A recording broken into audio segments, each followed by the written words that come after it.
I'd like to show you why knowing your why is the start of your journey. Without a strong why, it can be so difficult to reach your maximum potential. My name is Dr. Jason Balara, and every week I meet with real estate investors and mindset specialists that are taking action in order to build a life according to their own terms. We will break down what drives successful people and allows them to achieve at such a high level.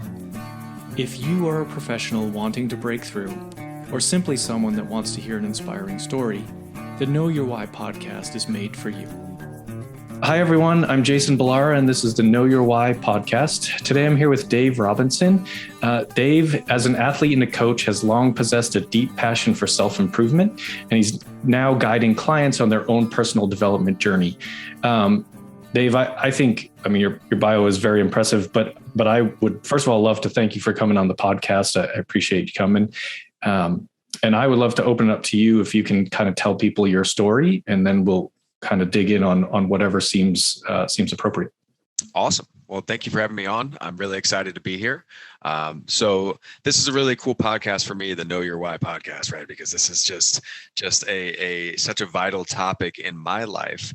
I've always chased the thing that I think satisfied me from a real fundamental standpoint. And when I didn't do that, I was met with a ton of internal turmoil and sat with that for a long time, but ultimately made a lot of decisions along the way that,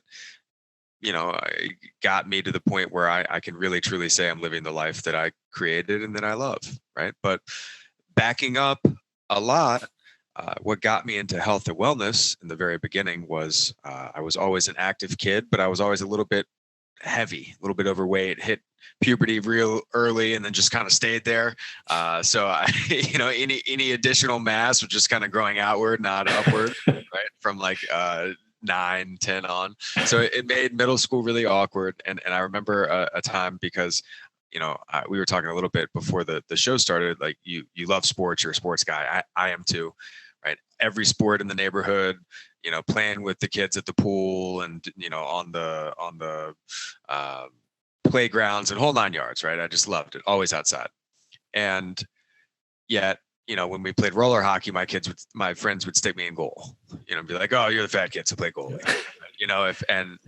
Okay, we're playing basketball, like I'm the center, and come on. So what really became the real crux of this when I was growing up was I remember being 13 or so, and the summer before my freshman year of high school, getting into soccer, like really starting to kind of feel like, okay, I could be good at this, right?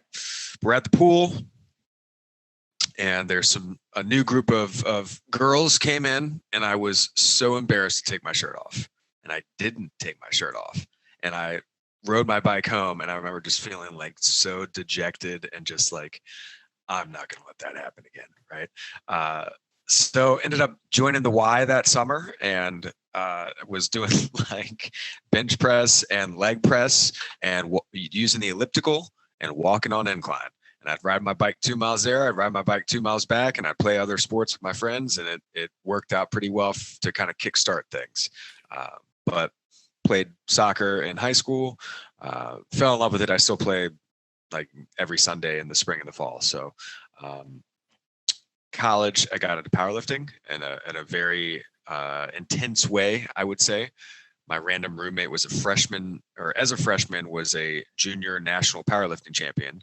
So that was a rough introduction as a little 155-pound long-haired soccer kid, and then coming in there and spending 4+ years in the weight room and coming out like a totally different person with a different mindset and a different heartedness of having, knowing I can go through hard things and do hard things, right? But still at that time was really doing it for the wrong reasons, which I can look back on now and see. But, even then I was just trying to, get big and get jacked and respect and, all that shit.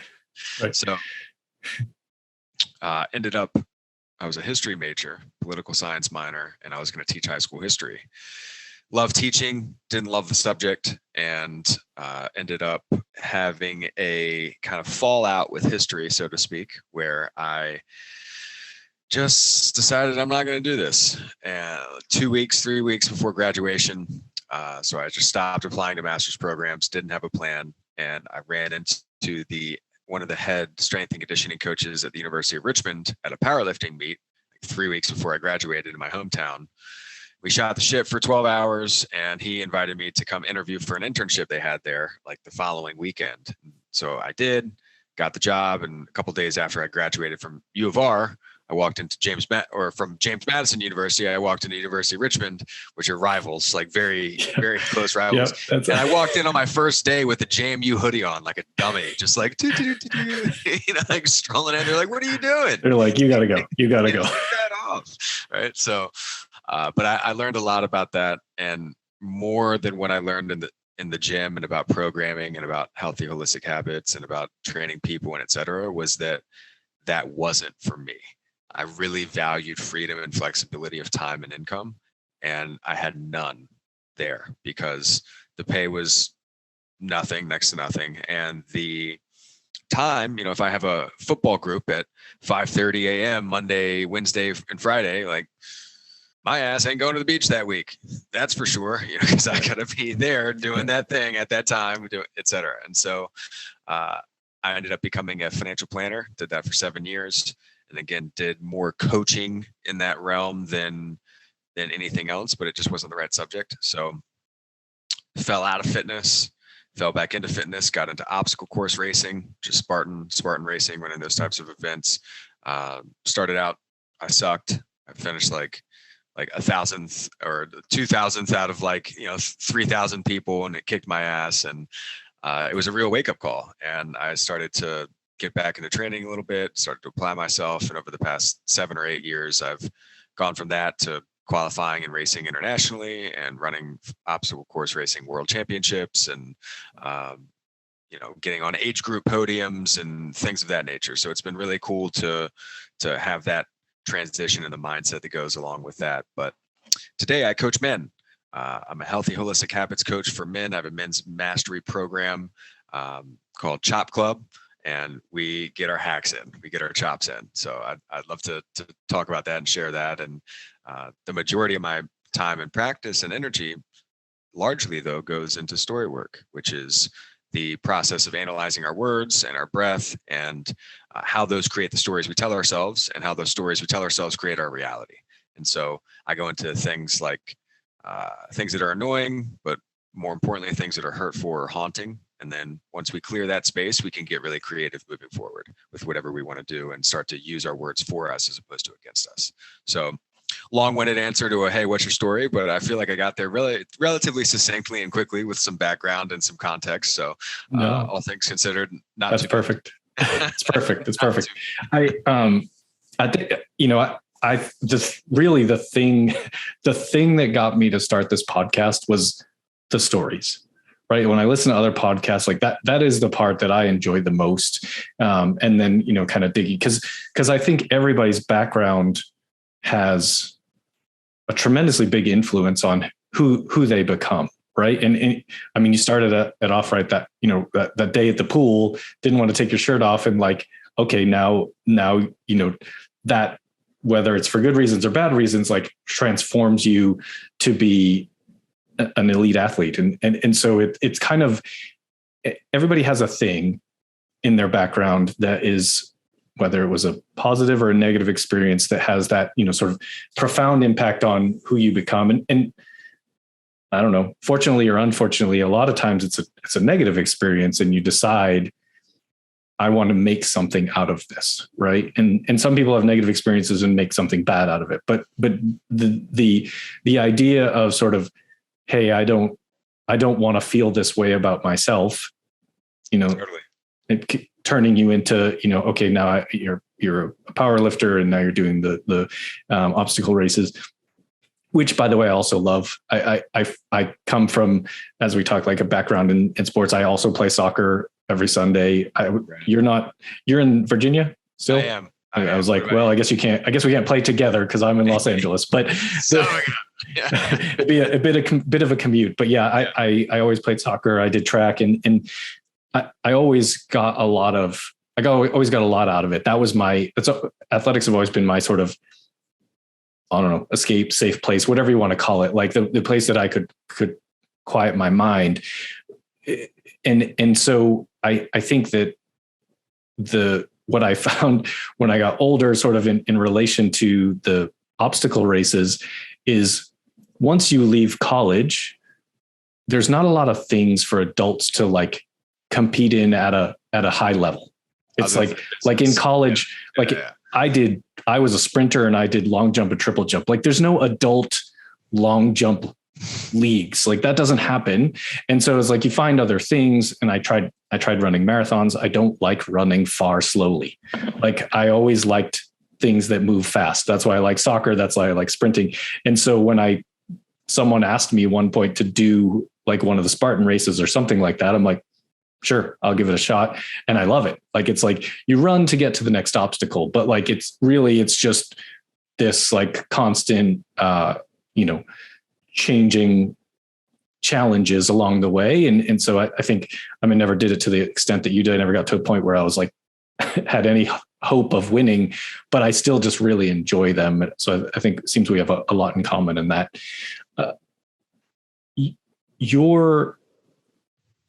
You have a pretty varied background. Interestingly, like there's a lot of athletics in there, but then you threw in financial planner and now you're, sort of coaching people. How does that happen?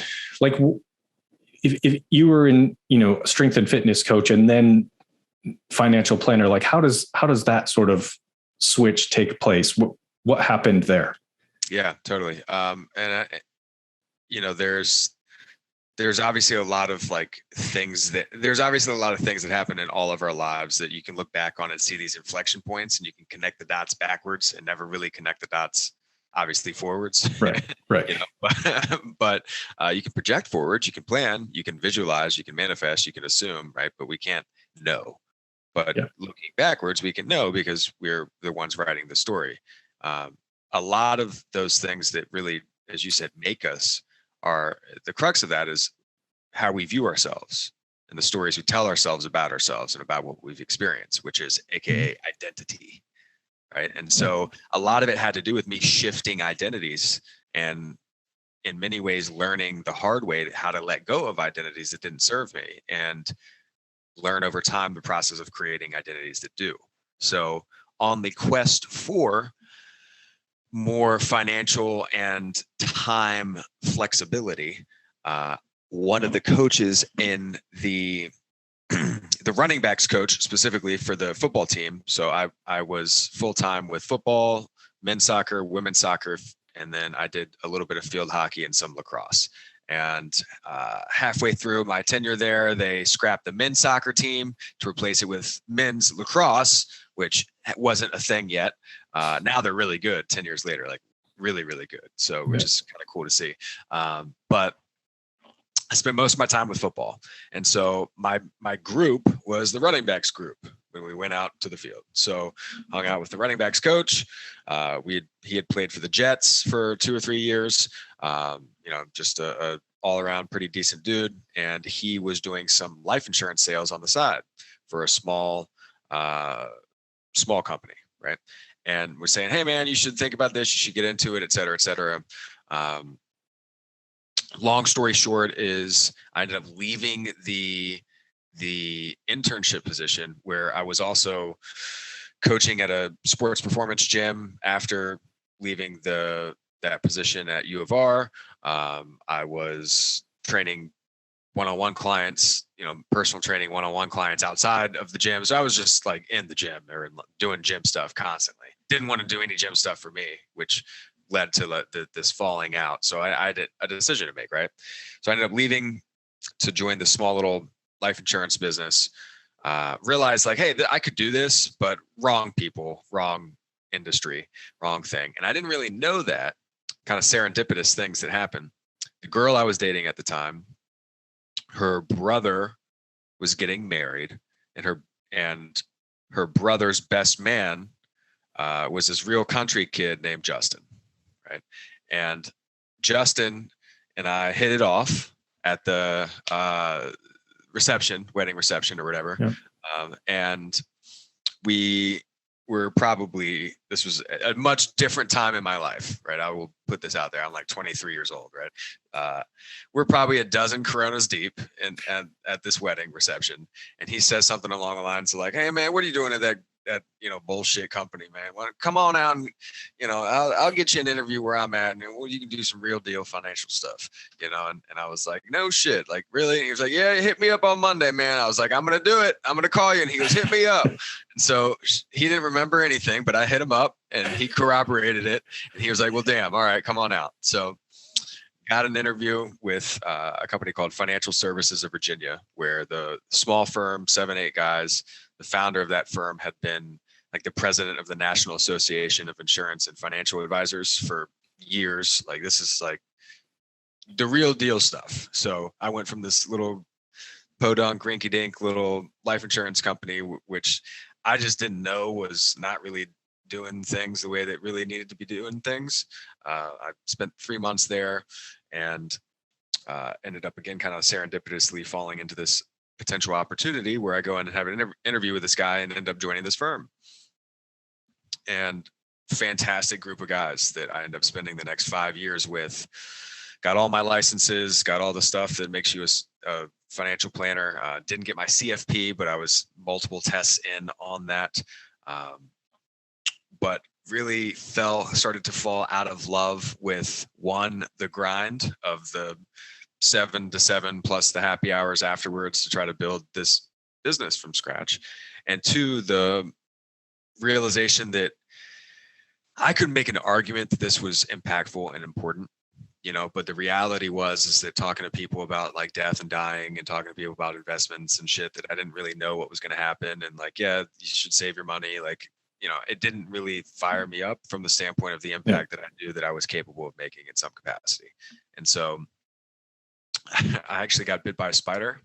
I was burning the candle at pretty much every end, and I was taking naps in my office during the day because I would wake up early, get in there by 3 o'clock. I'm already worked a 9-hour day. And so I'd drink a cup of coffee and I'd lay down for like a 30-minute nap. And I'd wake up and I'd be like, and I'd like get back in there and start to do it. Right. Yeah. So I think I got bit by a spider. So I got bit on my elbow, and I think it happened while I was taking a nap in my office. But I'm not, this hasn't confirmed, but I get up, I put my elbow down on my desk and I was like, ooh, that's kind of tender. Like, I wonder where that is. Right.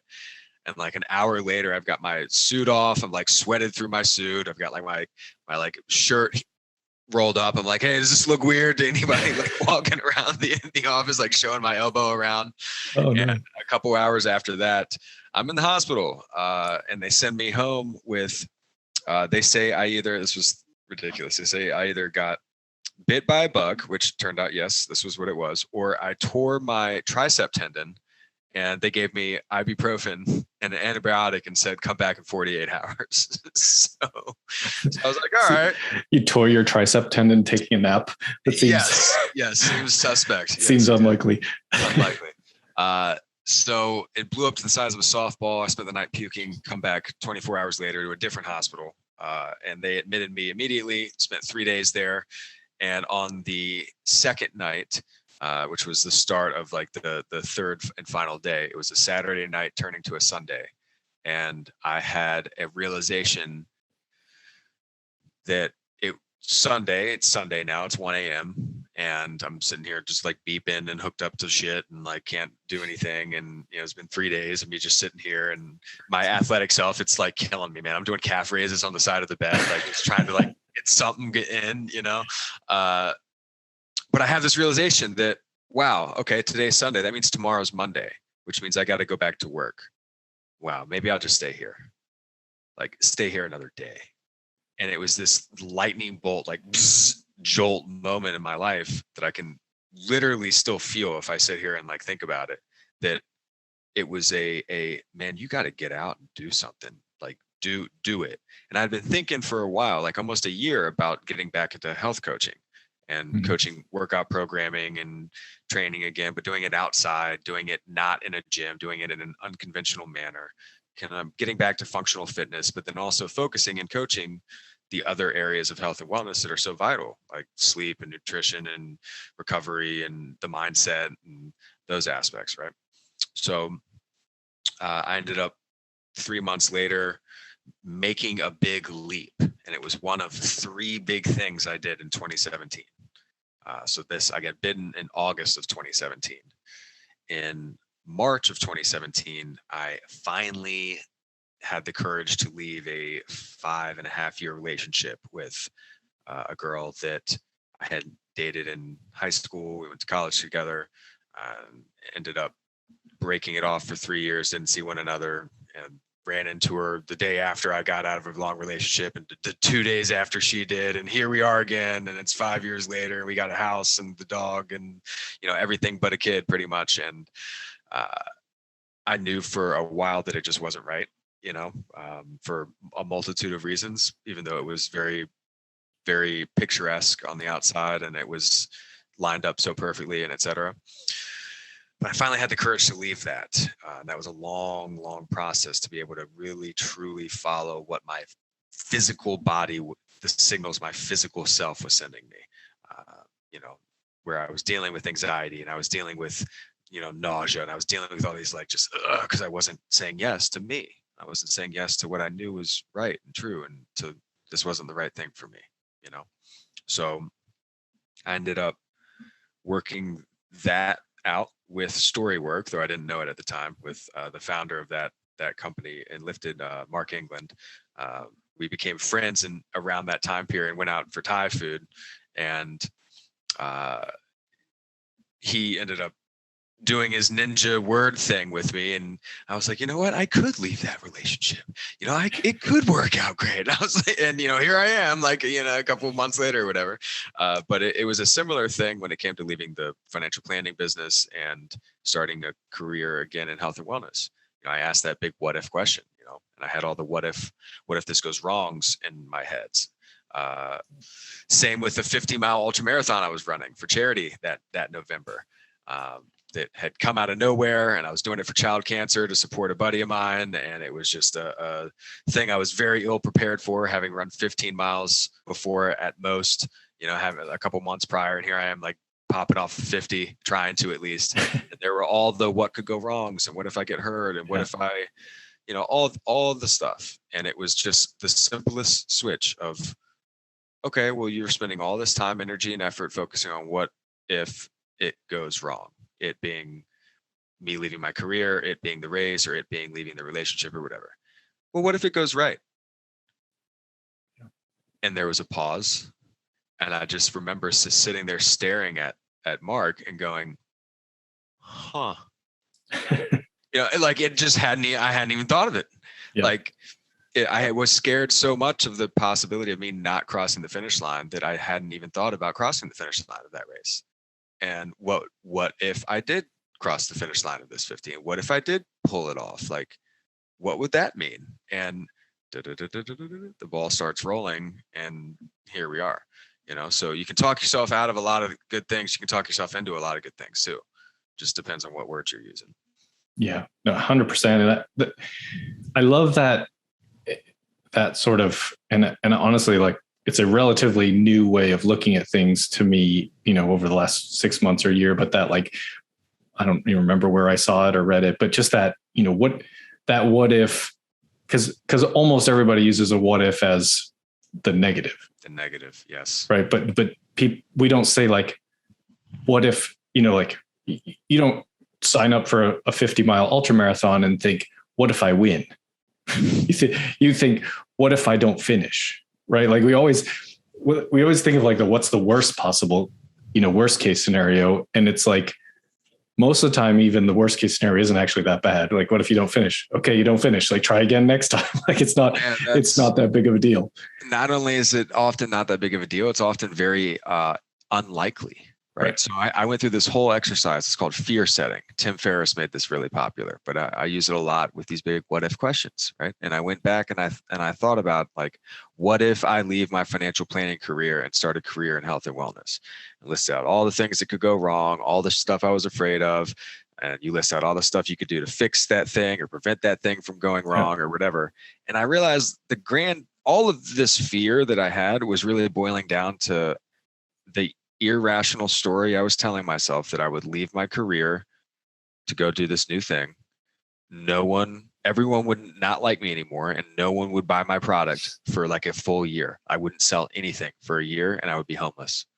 And that's the story that my subconscious was running, that I was going to be homeless in my hometown with my mom and my dad and my two sisters and my grandfather and all my freaking buddies from however long. And no one was going to give me a couch, or like there was no chance of me. Right. You know? No possible other outcome but to be homeless. I make no money. I'm going to be homeless. That's it. That Dave's done. Might as well give up. So, might as well not even start. That was the story I was running. So once I got the drama out of that, once I got my words down on paper, once I realized the probabilities and the likelihood and the actual scenarios that could happen and what I could do to mitigate the actual risks, then it became, whoa, I could do this. And not only I could do this, I can do this, I will do this, I am doing this, I did this. And it's that progression that you can see over time. But just knowing that progression exists now, and having done the reps on that progression a couple times, I can apply that forward and know that reps applied over time consistently, getting better on something that I love, means results are going to be pretty good eventually. Yeah, I mean, it is a very fascinating thing to do the work to change your mindset, because it's kind of easy to say, to even like think of it in the perspective of someone else, right? Like it's easy for me to say, to someone else, you really need to get rid of those limiting beliefs, or you really, you know what I mean? While still having them myself, right? Totally. Right. It's even, and I feel like I have done a lot to try and like work on that stuff, but it's still, I think it's I guess kind of weird that that's inherently how we are, or what, like that maybe not everybody, I don't want to lump every single person in, but like, it feels like most people, we start at a place of, looking at worst case scenario. And I take it back. I don't think we start there, because I have young kids, and certainly they don't think of life as a worst case scenario. They're like, I think I want to be a superhero. Totally. And I'm like, please always think that way. Like, I don't, like in my kids, I'm like, don't change that. Don't ever think you can't be a superhero. Don't ever think you can't, whatever that case may be. Like, don't jump off an actual building, but like, and it's so this is fun. This is fun. One of the big things with the English language, right? The English language specifically has a real, in my opinion, issue with putting an emphasis on the things that we don't want, right? So when you say don't jump off the building, that kid's going to look at that building and go, oh man, I might go jump off that, or like, hey, don't run, right? The kid just thinks run, right? Yeah. Right. Versus please walk, right? Or, stay on the ground, or whatever the thing that we actually want is. And so there are these categories of language, and I'd love to break this down for you and your listeners. And this is super practical, super practical. Because when you know these categories of language, so to speak, you can start to notice them in your own speech and in the speech of others, and realize how you can translate them or reflect them back. Okay. So I just talked about negations, the fact that we focus on what we don't want, the don'ts, the in apostrophe T, can't, don't, won't, isn't, not, etc. Right. The very easy way to translate that is simply remove it from the sentence, and you're left with what you oftentimes actually want, or you can translate that then to something that you actually want. Right. So that don't run, right, that turns into run. If we just delete the don't, that's not what we want. But the opposite of run is walk. So there we are. We got there. What we really want to say is walk, as opposed to don't run, right? So we've got negations. We've got soft talk, which shows up a lot in a lot of people's language. Soft talk are categories, words like sometimes, kinda, maybe, I think, I feel like, perhaps, one day, etc. Things that are not solid, right? Soft talk, an example of this is, I think that maybe I might possibly go to the gym one day next week. Perhaps. The odds of that happening, the odds of that guy going to the gym or that gal going to the gym, pretty slim to none, right, with that type of language. And so the opposite of soft talk is solid talk. Being solid, clear, concise, actually saying what we want, right? And this doesn't have to come across in an aggressive way or a rude way or anything. It's simply about the language, like the actual words themselves. What words are we actually using? Okay, so we've got negations, we've got soft talk, we've got projections.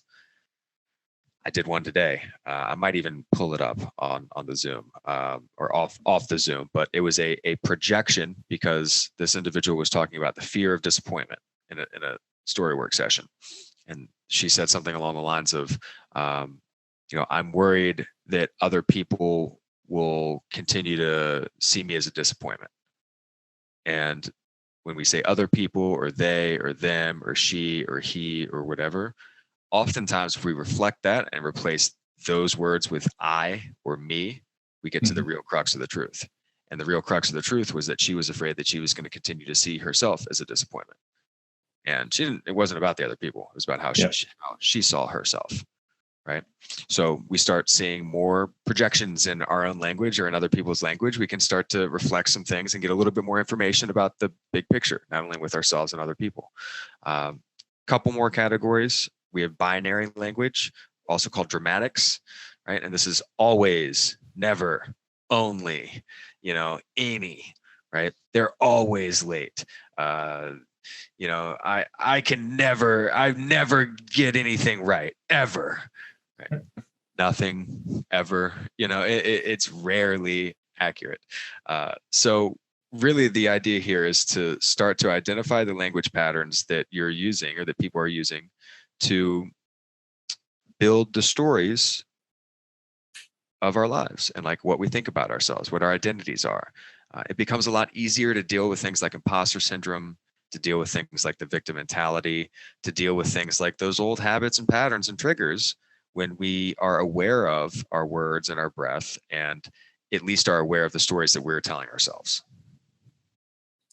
Yeah. It's that I find that awareness comes up a lot in these, like anytime I'm talking to someone about, sort of mindset type things and the way we talk to ourselves and all that, but the awareness of it, I mean, tell me if you disagree, but that seems like has to be the first, like that's the most important part to get started in making these changes. You have awareness that you're doing it. You have awareness that you're using all of those, sort of tech, that you're using binary language or you're using soft talk or any of those things. You first need to know what it is and notice that you're doing it before you could realistically kind of turn that around and figure out how to change it.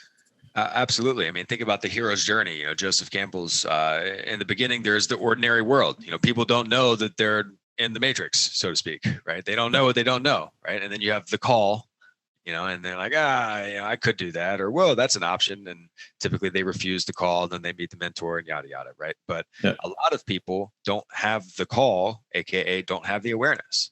And then they become aware, but there's some resistance to changing that pattern or to doing that thing or to not doing that thing, whatever this new awareness is.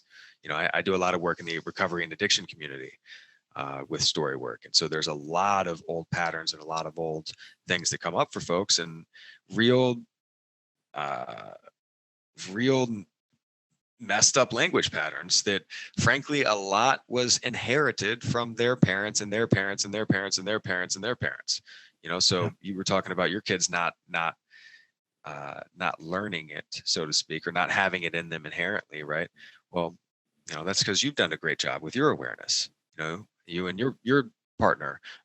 And that means that y'all are very empowering, right? You all obviously have your patterns, but you also have the things that allow you to instill those values in your kids. And so you have, again, another opportunity to have those things not be passed on, the things you don't want passed on, the identities you don't want passed on, the labels and the all those things.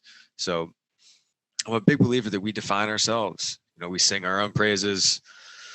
No one tells us who or what we can or can't be. So and we can really truly write that story for ourselves. Like write out your perfect day. It takes 5 minutes. Write out your perfect day 1 year from now. Not like winning the lottery and, yachts and stuff like that. Perfect day, but like, a perfect realistic day. Yeah, but a stretch one, like a perfect stretch realistic day. Like things go really well for a year, and you get to do like what you want to do on a day. What's that look like? And doing one of those every 6 months will get you a much clearer picture of what you actually want in life. And very weirdly, or not, depending on how you think and what you believe, right? Subconsciously, unconsciously, whatever, things are going to start happening to make that perfect day happen for you. And to have you live the aspects of that perfect day. Maybe not exact details, but general vibe. Yeah. It's kind of almost in a way scary how true that is. Dude, like that it doesn't seem like you should be able to make the changes that you can just simply by changing the way you talk to yourself. It doesn't like logically, it doesn't make sense to me that should work as well as it does. But when actually trying and putting these things into practice, it seems like it works incredibly well. Man, there's a great quote that I bring up a lot by St. Augustine. He says, miracles do not happen in opposition to nature. Miracles merely happen in opposition to what we know about nature. The words work, right? The words work. Abracadabra means with my words I create. It's not just magic. It's in the definition itself, right? Definition of a spell is a word or collection of words of great influence. So spelling is the formation of words, the creation of words. Everyone on listening to this took it for like 12 years in school. We took spelling. Never learned the actual definition of a spell, I imagine, right? Yeah. So when we speak, we are literally casting magic spells about our lives. And, we can believe that as woo-woo. We can just believe that as, the science of the unconscious mind, or the science of the reticular activating system, or the science of, hey, he's a go-getter, or like whatever or hey, he got lucky, or she got lucky, or whatever it is, right? Yeah. And write shit down that you really want and start analyzing the words that you're using and the state that you're in when you're using those words. And if we really start to do that, if you can clear that space, if you can move past the old hurt, the old stuff that pops up for you, that you just shove back down, the old TV static, the old brain just crap that's in your head, when you can get that cleared out, you can get that down on paper, and you get that moved through, which is the process that the Enlifted method teaches, that is story work, right? Or when you just start focusing on the words that you're using, you don't even have to go through that. You just start focusing on the actual words that you're using. Over time, things can shift quite drastically. And to your point, it can be really scary. And so I'll speak for myself. I choose to be very succinct when I'm in those visualization or manifestation or goal setting modes. Like clear, succinct, concise, because could quite possibly get what I asked for. And I want to get what I want to know what that is. And I don't want to don't want to get what I asked for and have it not be what I want, which I've done numerous times, in building particular businesses or in particular relationships or in particular visualizations or whatever. Like, so ask for what you actually want, like write down what you really actually want, because odds are you'll keep going that way. So. Right. Yeah. That's a great point. I mean, it's a silly anecdote, but it's like, you see sometimes like the movies, there's stories about, genie in a bottle, and, you get 3 wishes, and someone says, I can't even think of a good example, but, they say something like, whatever, I want to live forever. And it's like, you probably don't want to live forever. There's certain things that you might think you want that at the end of the day aren't necessarily really what you want. So it comes back to that, sort of awareness of yourself and what your actual what your life goals are. Goal, and to loop it back around, after 15 years of being in a professional career, 14 years, whatever it is, like freedom, flexibility, and impact. That's my why. Freedom and flexibility of time and income. I want to be able to go run around and build whatever weird schedule I want to build, or see 11 people on one day and then no one for the next 3 days, like just whatever, and have that flexibility. Go train, do whatever. Yeah.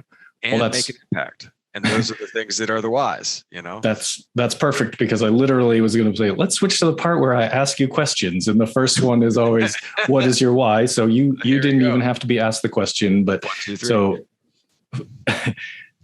So say it again, just so we get this for everyone to be listening. So my why is freedom, flexibility, and impact.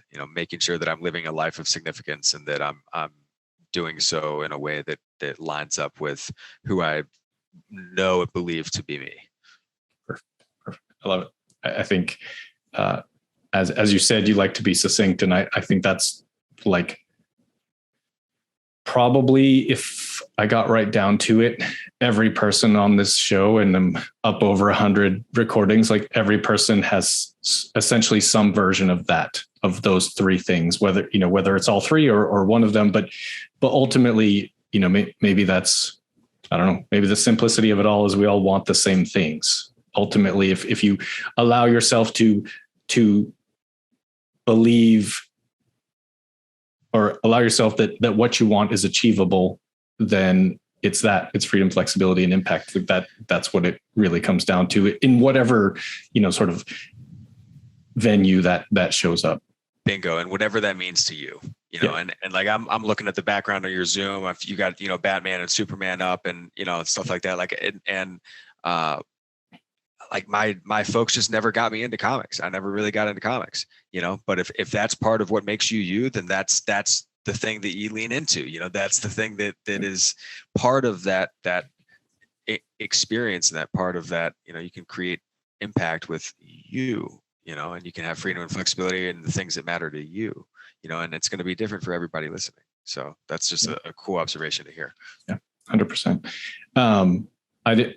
Just for the record, I was never actually into comics as a child. I just love the movies that have been created out of comics, like all the Marvel and DC movies. That's actually when I really got interested. So it's but it is now such a big part of it that my son's name is Logan after Wolverine. So there's definitely so some.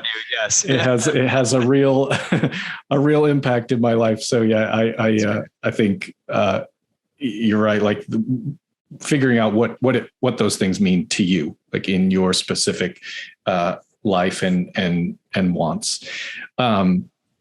Second question, Dave, tell us something about yourself. We got some pretty interesting tidbits, but tell us something about yourself that maybe isn't common knowledge.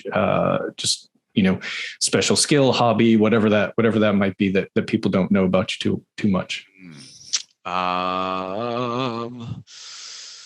I make what I consider, and I'm trying my damnedest not to be brash with this statement, but they're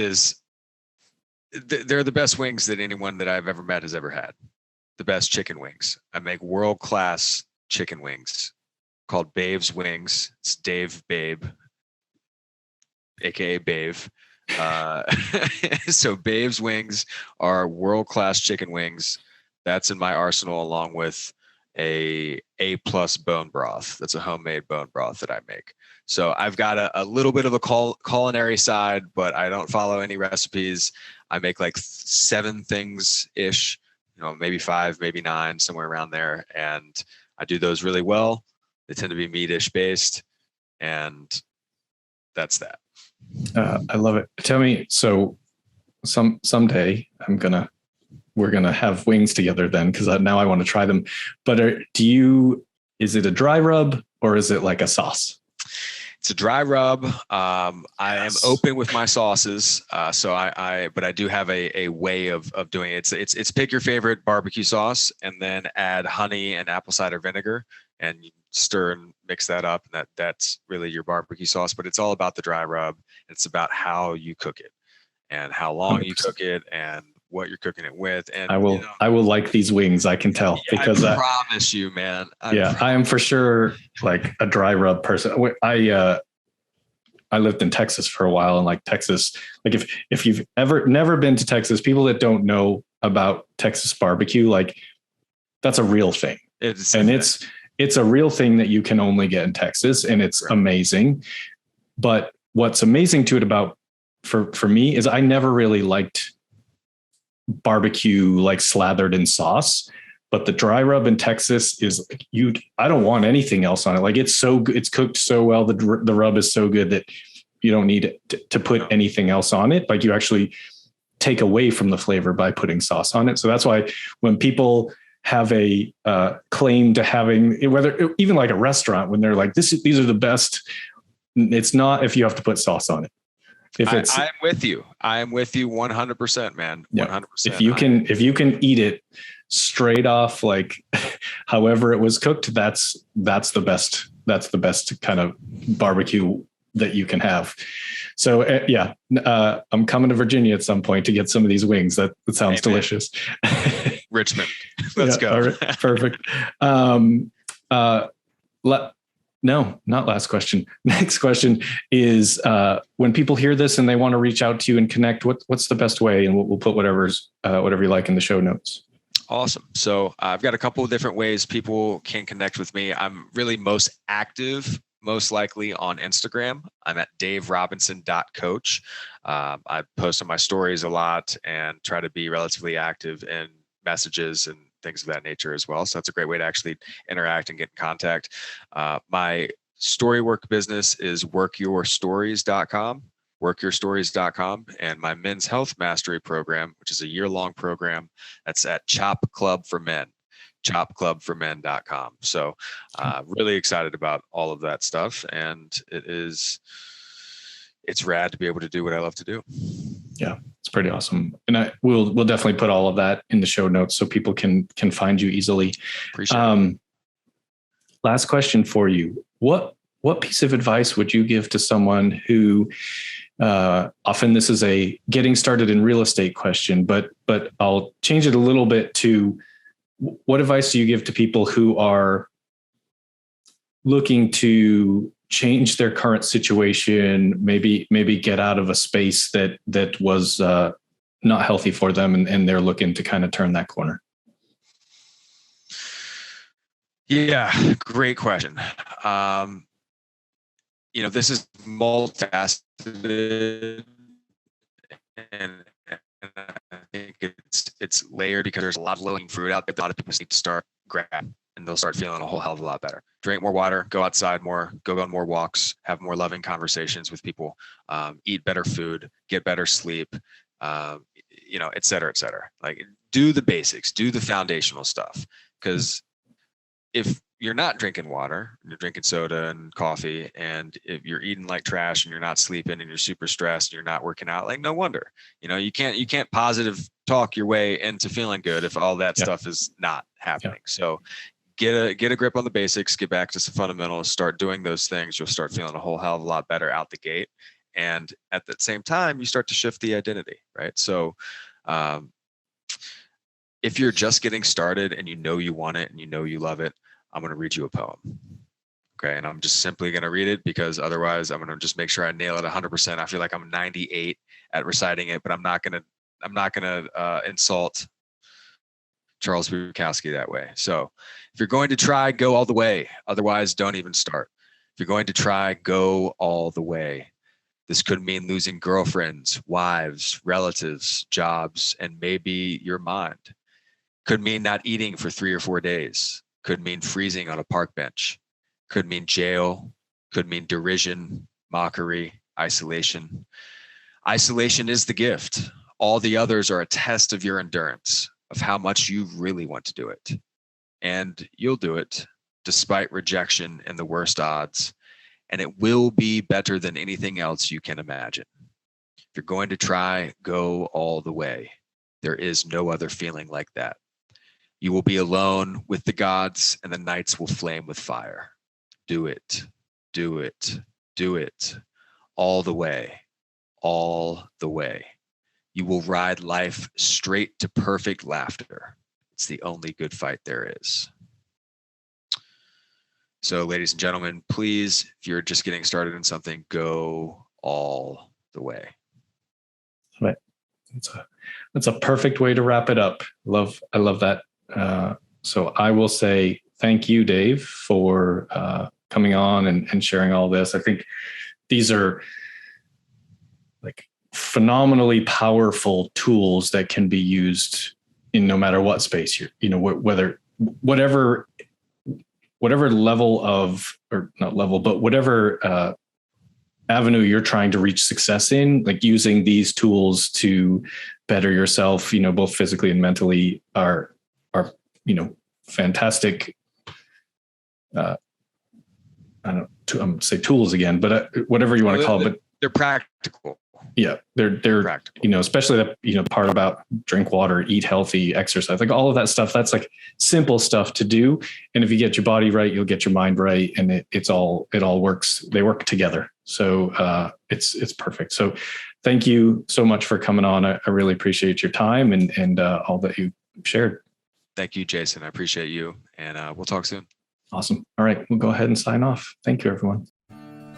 I'd like to show you why knowing your why is the start of your journey.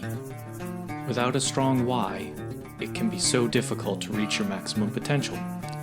My name is Dr. Jason Balara, and every week I meet with real estate investors and mindset specialists that are taking action in order to build a life according to their own terms. We will break down what drives successful people and allows them to achieve at such a high level. If you are a professional wanting to break through, or simply someone that wants to hear an inspiring story, the Know Your Why podcast is made for you.